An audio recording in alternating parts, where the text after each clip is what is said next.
ಈ ಕೆಳಗಿನ ಪ್ರಶ್ನೆಗಳಿಗೆ ಉತ್ತರಿಸಿ. ಇವು 2 ಅಂಕದ ಪ್ರಶ್ನೆಗಳು. ಇನ್ನು ಮುಂದೆ ಬರುವಂಥವು.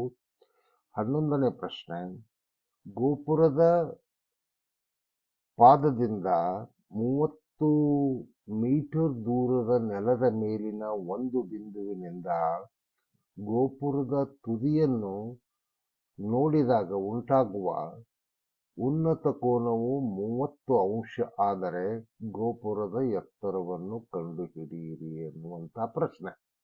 ಅದನ್ನ ಇಂಗ್ಲಿಷ್ನಲ್ಲಿ the angle of elevation of the top of the tower from a point on the ground which is 30 meter away from the foot of the tower is 30 degree. Find the height of the tower. ಈಗ ನಾವು ಚಿತ್ರವನ್ನು ದೊಡ್ಡದಾಗಿ ಇಲ್ಲಿ ಬರೆಯೋಣ. ಚಿತ್ರ ಕೊಟ್ಟಿದ್ದಾನೆ ಇಲ್ಲೇ. ನಾವು ದೊಡ್ಡದಾಗಿ ಇಲ್ಲಿ ಚಿತ್ರವನ್ನ ಬರಿತಾ ಇದ್ದೀನಿ. ಸಾರಿ,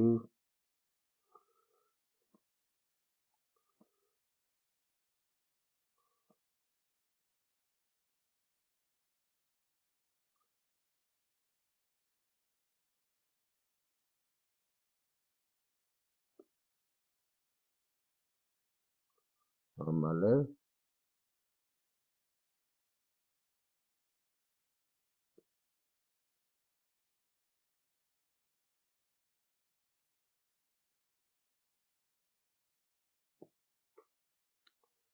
ಇಲ್ಲೇನದ ನೋಡಿ, ಇದು ಗೋಪುರ.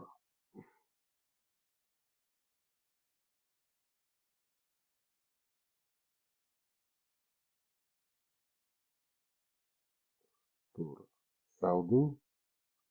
ಎ, ಇಲ್ಲಿ ಚಿತ್ರದಲ್ಲಿರುವಂತೆ A, B, C. A B ಅಂದ್ರೆ ಟವರ್. ಎಷ್ಟು? ಪಾದದಿಂದ ಗೋಪುರದ ಪಾದದಿಂದ ಇದು 30 ಮೀಟರ್. ಇದು ಬಿಂದು, ಎ ಬಿಂದುವಿನಿಂದ ಪಾದದವರೆಗಿನ ಅಂತರ, ಅಥವಾ ಈ ಒಂದು ಡಿಸ್ಟೆನ್ಸ್ ಅಂತ ಏನು ಕರಿತೇವಲ್ಲ, 30 ಮೀಟರು. ಇದು 30 ಡಿಗ್ರಿ ಆಂಗಲ್ ಆಫ್ ಎಲಿವೇಶನ್, ಉನ್ನತ ಕೋನ, ಗೋಪುರದ ತುದಿಯನ್ನು ನೋಡಿದಾಗ. ಅರ್ಥ ಆಯ್ತಲ್ಲ? ಈಗ ಏನ್ ಕೊಟ್ಟಣ?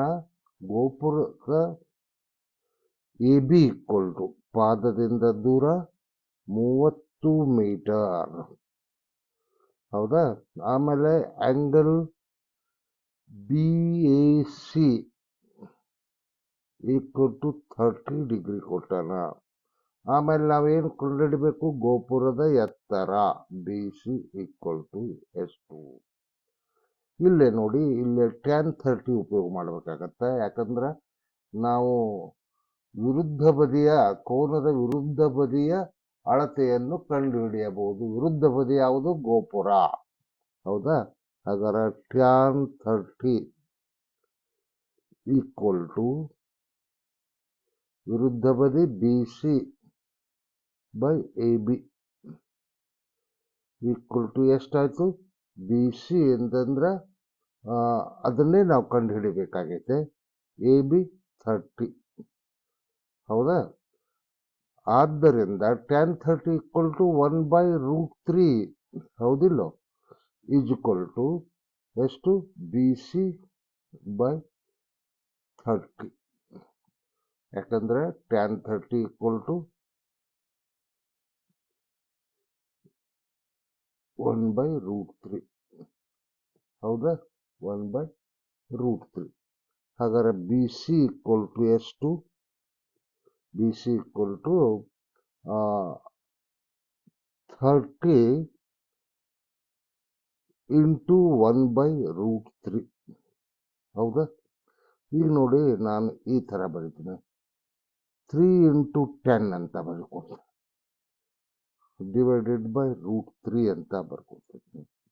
ಇದೇನಾಗುತ್ತೆ ನೋಡಿ, √3 ಇಂಟು √3 ಇಂಟು 10 ಡಿವೈಡೆಡ್ ಬೈ √3. ಇದನ್ನ ಕ್ಯಾನ್ಸಲ್ ಮಾಡ್ತೀನಿ. ಏನು ಮುಳಿತು? 10√3 ಮೀಟರ್ಸ್. ಗೋಪುರದ ಎತ್ತರ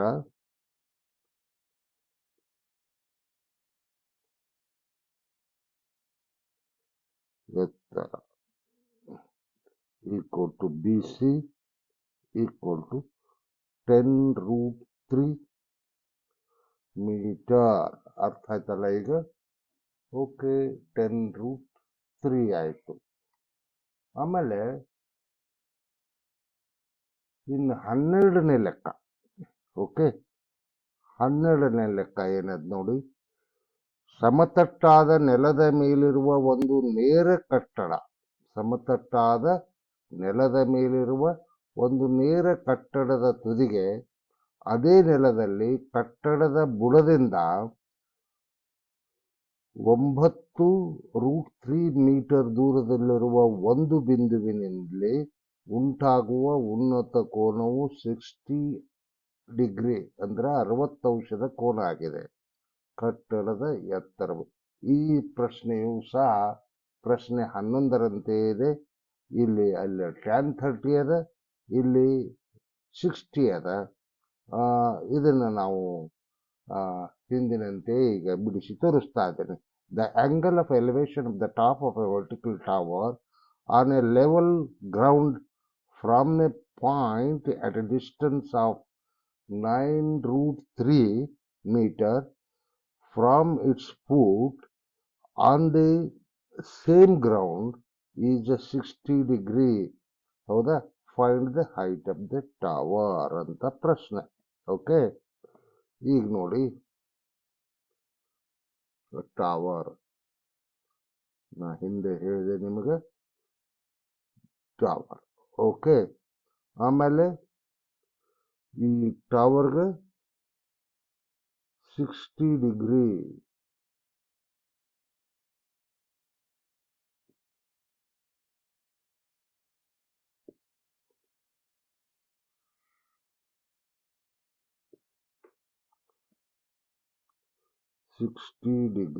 ಹೌದಾ? ಈಗನು ಆಂಗಲ್ ಆಫ್ ಎಲಿವೇಶನ್ ಹೌದಾ? ಎ ಬಿ ಸಿ ಏನಾಗುತ್ತೆ? 9√3 ಮೀಟರ್ಸ್. ಹೌದಾ? ಈಗ ನಾವು ಇದನ್ನ ಗೋಪುರ ಕಟ್ಟಡ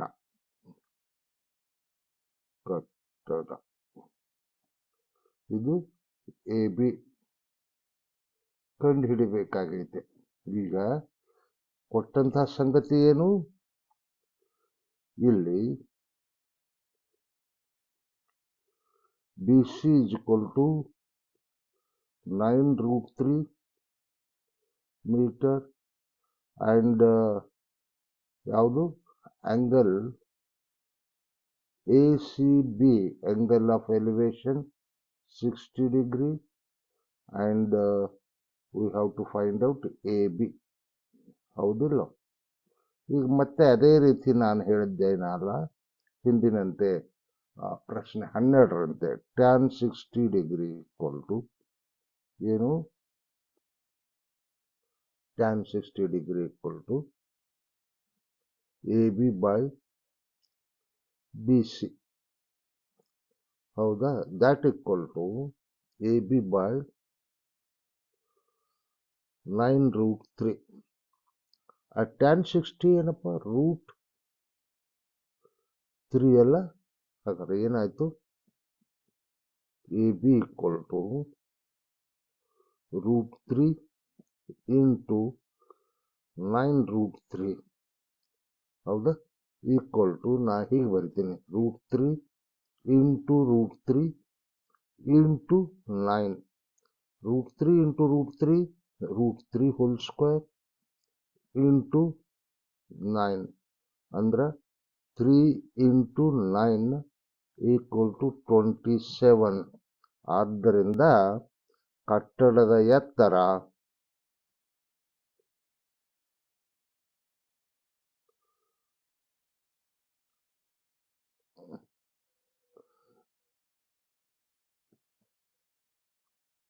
27 ಮೀಟರ್. 13ನೆಯ ಪ್ರಶ್ನೆ, ಚಿತ್ರದಲ್ಲಿ ತೋರಿಸಿರುವಂತೆ ಒಂದು ಶಂಕುವಿನ ಓರೆ ಎತ್ತರ ಎಷ್ಟು? 8 ಸೆಂಟಿಮೀಟರ್ ಆಗಿದೆ. ಅದರ ಅರ್ಧ ಶೃಂಗ ಕೋನವು 60 ಅಂಶದ ಆದಾಗ ಶಂಕುವಿನ ಪಾದದ ವ್ಯಾಸವನ್ನು ಕಂಡುಹಿಡಿಯಿರಿ.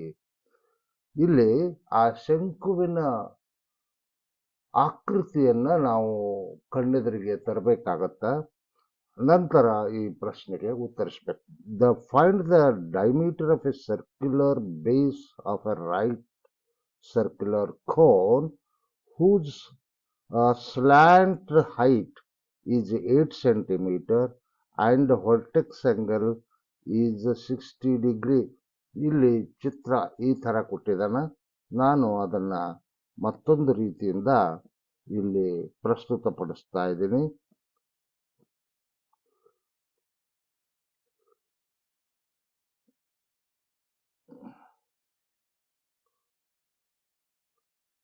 ಓಕೆ, ಇಲ್ಲಿ ನೋಡಿ. ಹಾಗೆ ಈ ಶಂಕು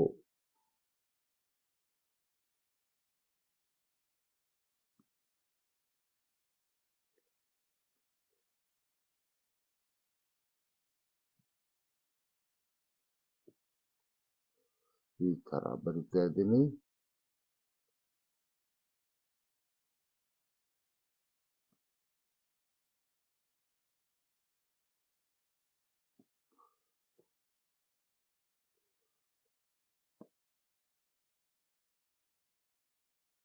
ಹೌದಾ? ಈಗ ಏನಪ್ಪ ಇದನ್ನ, ಇದು ಡೈಮೀಟರ್. ಈ ಪಾದ ಏನದಲ್ಲ, ಈ ಪಾದ ಸಾರಿ ಸ್ವಲ್ಪ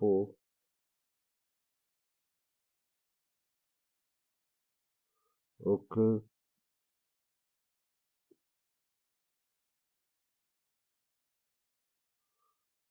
ಶಂಕುವಿನ ಪಾದ ಏನಿರ್ತದ ಅಂತಂದ್ರೆ ಒಂದು ವೃತ್ತ ಇರುತ್ತ.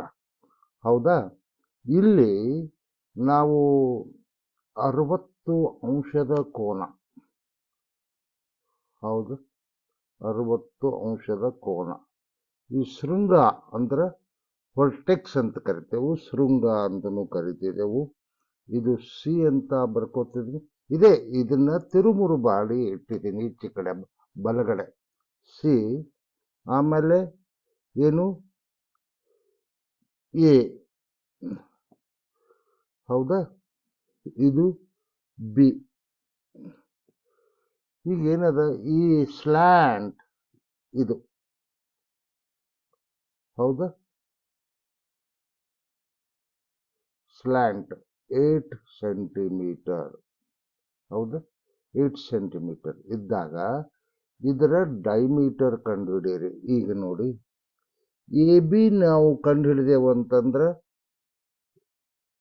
ನಾವು ಡೈಮೀಟರ್ ಅತ್ಯಂತ ಸುಲಭವಾಗಿ ನಾವು ಕಾಣ್ಕೋಬಹುದು. ಇನ್ ಟ್ರ್ಯಾಂಗಲ್ ಯಾವುದು? A B C. ಇಲ್ಲೇನದ, A C equal to 8 centimetre and angle BCA equal to 60 degree. ಹೌದಾ? ಈಗ ಏನ್ ಮಾಡಿದ ನಾವ, ಒಂದು ತ್ರಿಕೋನದಲ್ಲಿ ಎ ಸಿ ಕೊಟ್ಟಾನ, ಆಮೇಲೆ ಈ ಒಂದು ಆಂಗಲ್ ಆಫ್ ಎಲಿವೇಶನ್ ಇಲ್ಲಿ ಆಯ್ತಲ್ಲ, ಆಂಗಲ್ ಆಫ್ ಎಲಿವೇಶನ್ ಕೊಟ್ಟಾನವ. ಹೌದಾ? 60 ಡಿಗ್ರಿ ಅದ. Angle of elevation 60 degree. ಆಮೇಲೆ ಈ ಸ್ಲ್ಯಾಂಟ್ ಅಂದ್ರ ನಮಗೇನು ಕೊಟ್ಟಾನ, ಹೈಪೋಟನ್ಯೂಸ್. ಈ ಟ್ರ್ಯಾಂಗಲ್ದಲ್ಲಿ hypotenuse equal to A C. ಹೌದಾ? Hypotenuse equal to A C. ಈಗ ಅಪೋಸಿಟ್ ಸೈಡ್ ತೆಗಿಬೇಕಾಗೈತೆ. ಅಪೋಸಿಟ್ ಸೈಡ್ ತೆಗಿಬೇಕಾತಂದ್ರೆ ಯಾವ್ದು ಮಾಡಬೇಕು? Sine of 60 degree equal to sine of 60 degree equal to opposite side AB by AC. ಹೌದಾ? ಇದೇನು opposite side divided by hypotenuse. ಹೌದಾ? ಆದ್ದರಿಂದ sin 60 ಅಂದ್ರೆ ಎಷ್ಟಪ್ಪ? √3/2. ಹೌದಾ? √3/2 ಆದಾಗ ಏನಾಗುತ್ತೆ? √3/2 ಈಕ್ವಲ್ ಟು AB. ಹೈಪೋಟೆನ್ಯೂಸ್ ಏನು ಕೊಟ್ಟಾನ? 8 ಸೆಂಟಿಮೀಟರ್. ಹೌದಾ? AB equal to 8 centimetre. ಹೌದಾ? AB ಈಕ್ವಲ್ ಟು √3/2 ಇಂಟು 8 ಅಂದ್ರೆ ಏನಾಯ್ತು? √3 ಇಂಟು 4 ಎರಡೊಂದಲೇ. ಅಂದ್ರೆ ನಾನು ಇದನ್ನ ಈ ತರ ಬರ್ಕೋತೇನೆ, ಈಕ್ವಲ್ ಟು 4√3 ಆಯ್ತು. ಇದು ಎ ಬಿ ಏನಪ್ಪ? ಈ ಕೆಳಗಿನ ಸ್ಥಳ ಏನದಲ್ಲ, ವೃತ್ತ ಅದ, ಎ ಬಿ ಅದರ ತ್ರಿಜ್ಯ ಆಗತ್ತ. ಇಲ್ಲಿ ಎ ಬಿ ಈಕ್ವಲ್ ಟು ತ್ರಿಜ್ಯ ಅಥವಾ radius.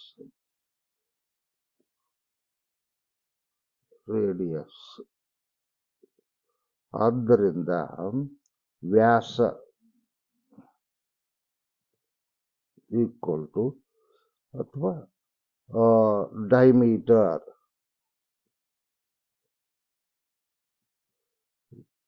Equal to twice radius.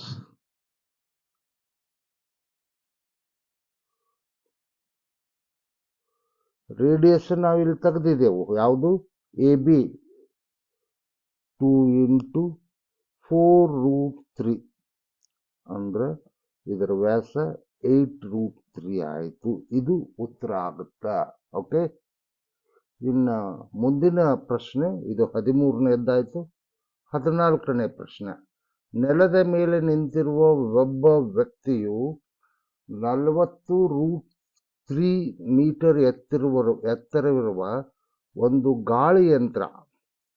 ಗಾಳಿಯಂತ್ರವನ್ನು 30 ಅಂಶದ ಉನ್ನತ ಕೋನದಲ್ಲಿ ವೀಕ್ಷಿಸುತ್ತಾನೆ. ಗಾಳಿಯಂತ್ರದ ಪಾದ ಹಾಗೂ ವ್ಯಕ್ತಿಯ ನಡುವಿನ ಅಂತರವನ್ನು ಕಂಡುಹಿಡಿಯಿರಿ. A person standing on the ground observes the top of the windmill of height 40√3 meter at an angle of elevation 30 degree.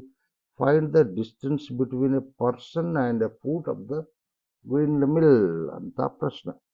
ಈಗ ನೋಡಿ,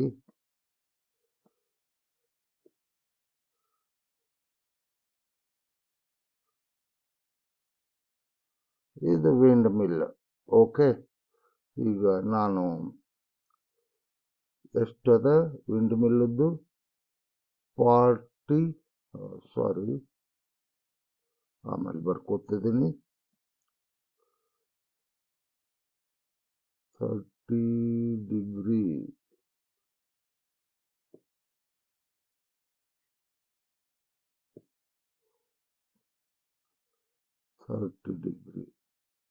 ಉನ್ನತ ಕೋನ. ಹೌದಾ? ಇದು ವಿಂಡ್ ಮಿಲ್. ಇದು ಎಷ್ಟದ? 40 ಇಂಟು √3 ಮೀಟರ್. ಹೌದಾ? ಇದನ್ನ ನಾನು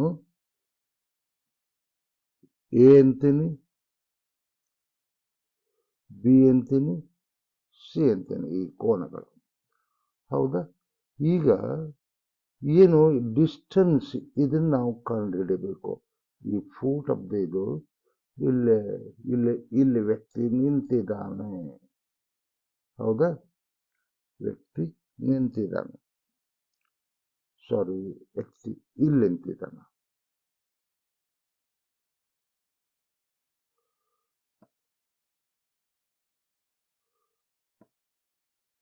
ಇದನ್ನ ಮೇಲೆ ವಿಂಡ್ ಮಿಲ್ ತುದಿ ಗಾಳಿ ಯಂತ್ರ ನೋಡ್ತಾ ಇದ್ದಾನೆ. ಅದು 30 ಡಿಗ್ರಿ ಆಗುತ್ತೆ. ಈಗ ನಾವು ಆ ವಿಂಡ್ ಮಿಲ್ ಮತ್ತು ವ್ಯಕ್ತಿಯ ನಡುವಿನ ಅಂತರವನ್ನ ಕಂಡುಹಿಡಿಬೇಕಾಗಿದೆ. ಹೌದು, ಈಗ ನೋಡಿ ಏನು ಏನೇನು ಕೊಟ್ಟಣ ಅಂದಂಗಾಯ್ತು. AC equal to 40√3 metre. ಹೌದಾ, 40 ಇಂಟು √3 ಮೀಟರ್. ಆಮೇಲೆ angle of elevation, angle ABC equal to 30 degree. Angle of elevation. Okay, angle of elevation. ಈಗ ಏನು ಕಂಡುಹಿಡಿಬೇಕು? ಆ ಗಾಳಿ ಯಂತ್ರ ಮತ್ತು ವ್ಯಕ್ತಿಯ ನಡುವಿನ ಅಂತರ. ಹೌದಾ, ಇಲ್ಲೇ ಅಪೋಸಿಟ್ ಸೈಡ್ ಕೊಟ್ಟಾನ, ಆಂಗಲ್ ಕೊಟ್ಟಾನ.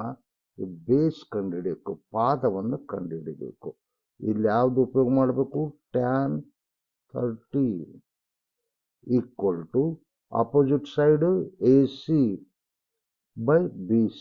BC ಅನ್ನು ನಾವು ಕಂಡುಹಿಡಿಬೇಕು. ಹೌದಾ, ಈಗೇನಾಯ್ತು? ಇದು AC equal to 40√3 divided by BC. ಹೌದಾ, ಆದ್ದರಿಂದ BC into tan 30 equal to 40√3. Sorry, 40√3. tan 30 equal to 1/√3. This implies BC into 1/√3 equal to 40 into √3. ಏನಾಯ್ತು? ಈಗ ಎರಡು ಕಡೆ √3 ದಿಂದ ಗುಣಿಸಿ.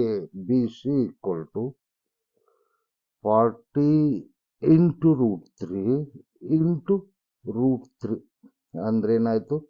40 into √3 ಹೋಲ್ ಸ್ಕ್ವೇರ್ ಅಂದ್ರೆ 40 into 3 120 ಮೀಟರ್ಸ್. ಏನು? ಗಾಳಿ ಯಂತ್ರದ ಎತ್ತರ. ಗಾಳಿ ಯಂತ್ರದ BC ಪಾದ ನಡುವಿನ ಅಂತರ. ಗಾಳಿ ಯಂತ್ರದ ಪಾದ ಮತ್ತು ವ್ಯಕ್ತಿಯ ನಡುವಿನ ಅಂತರ. ಇದು ಉತ್ತರ ಆಯ್ತು.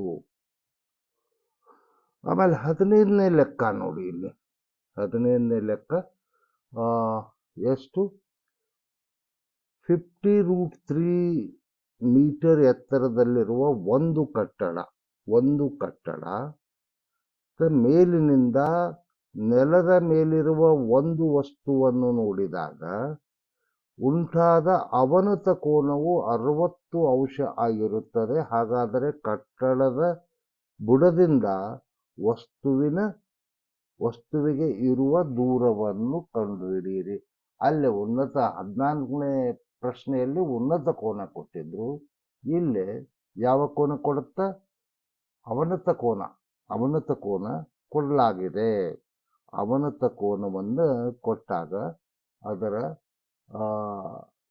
ಕಟ್ಟಡದ ಬುಡದಿಂದ ವಸ್ತುವಿಗೆ ಇರುವ ದೂರವನ್ನು ಕಂಡುಹಿಡಿಯಿರಿ. Distance from the top of the building of height 50 into √3 meter. A person observes an object on the ground of angle of depression 60 degree. Find the distance of the object from the building. ಇಲ್ಲಿ ನೋಡಿ, ಇಲ್ಲೇ ನಾನು ಬೇರೆ ಚಿತ್ರವನ್ನು ಬರೆಯಲಿಕ್ಕೆ ಹೋಗುವುದಿಲ್ಲ. ಇದೇ ಚಿತ್ರವನ್ನು ಆಧರಿಸಿ ನಾನು ಉತ್ತರವನ್ನು ಕೊಡ್ತಾ ಇದ್ದೀನಿ. ಇಲ್ಲೇ ಯಾವುದು? ಕಟ್ಟಡದ ಮೇಲೆ. ಇದು ಕಟ್ಟಡ. ಯಾವುದು?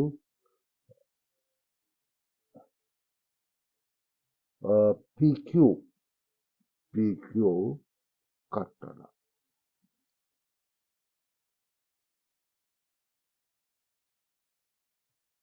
ಹೌದಾ? ವಸ್ತು ಎಲ್ಲದ? ಆರ್ದಲ್ಲಿದೆ.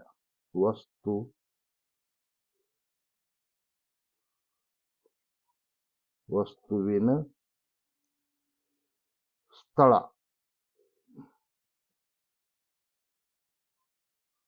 ಬಿಂದು ಆರ್. ಓಕೆ. ಆಮೇಲೆ ಆಂಗಲ್ ಆಫ್ ಡಿಪ್ರೆಷನ್, ಅವನತ ಕೋನ. ಅವನತ ಕೋನ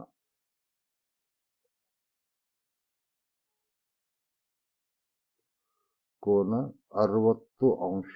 ಇಲ್ಲಿ ನೋಡಿ, ಇಲ್ಲಿ 60 ಇದು 60 ಅಂಶ ಆಗತ್ತ. ಹೌದಾ?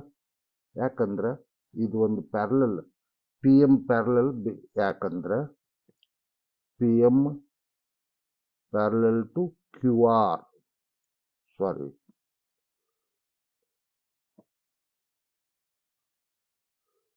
Q R. ಹೌದಾ?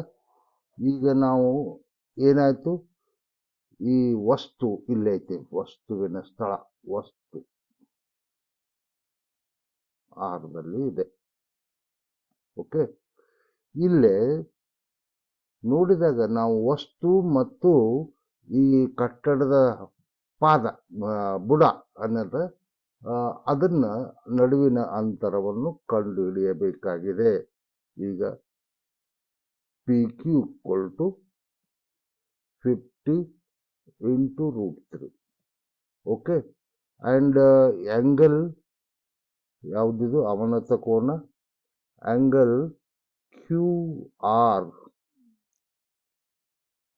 R P equal to 60 degree. ಅಂದ್ರೆ ಇಲ್ಲಿ ಯಾವುದು ಉಪಯೋಗ ಮಾಡಬೇಕು? ಟ್ಯಾನ್ 60 ಉಪಯೋಗ ಮಾಡಬೇಕು. Tan 60 equal to opposite side ಯಾವುದು? ಪಿ ಕ್ಯೂ ಬೈ ಯಾವುದು? Q R. ನಾವು ಕ್ಯೂ ಆರ್ ಕಂಡುಹಿಡಿಬೇಕಾಗೈತೆ. ಇಲ್ಲಿ ಕ್ಯೂ ಆರ್ ಕಂಡುಹಿಡಿಬೇಕಾಗೈತೆ, ಅಂತರ. ಹೌದಾ? Tan 60 equal to √3 equal to P Q equal to 50 into √3 divided by Q R. ಹೌದಾ? ಕ್ಯೂ ಆರ್ ಈಕ್ವಲ್ ಟು ಎಷ್ಟು? 50 ಅಥವಾ Q R into √3 equal to sorry √3 equal to 50 into √3. ಈ √3 ಹೋಯ್ತಾ? Q R equal to 50 metre. ಇದು ನಮ್ಮ ಉತ್ತರ ಆಗುತ್ತ.